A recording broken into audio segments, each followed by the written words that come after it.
Are your beats stuck in a rut? Let me show you some simple tricks to liven up any rock beat. Let's start by taking this simple backbeat.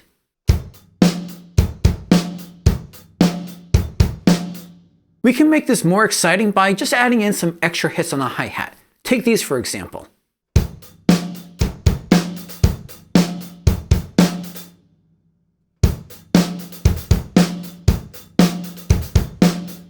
Or by opening up the hi-hat.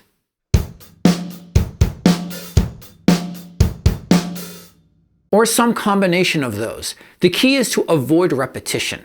No matter how interesting you make one single drum beat be, the listener will start to get bored of it, start to kind of get used to it if they hear the same thing over and over again. So in order to keep their attention, you have to keep changing things up. Try this as an exercise. Play that backbeat for 2 measures. The first measure will be plain, and the second measure will have some spice added.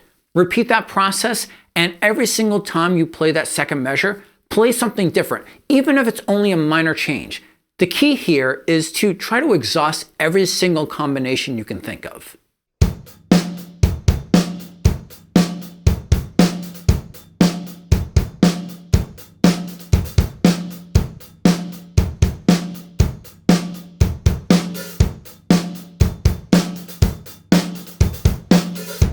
Let's move on to a different trick. Let's take this 4 on the floor drum beat. Now let's change it up by playing the toms on beat 4. Now while that is different, I'm not completely in love with the double stop there. That's hitting with both hands at the same time. But we could get a little bit of a different variation if, say, we use a flam instead. Sometimes I do like to do 2 double stops though, where I'll keep my left hand on the snare instead of playing both on the toms.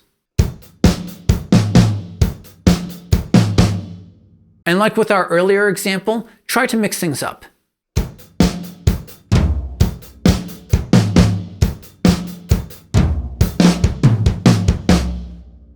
For this next drum beat, let's try something that's a bit more sparse. In this case, we can fill the sound out more with some ghost strokes. We could add those in after the snare hit, or before the snare hit. And like before, you can build this up. Try changing up the pattern from measure to measure and leave the ghost strokes out entirely out of some measures.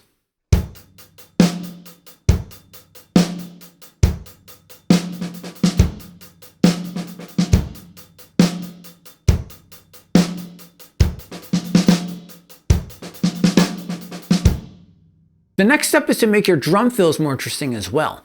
And I got some great simple tips to help you do that, and you can find those details right over here. Until next time, peace!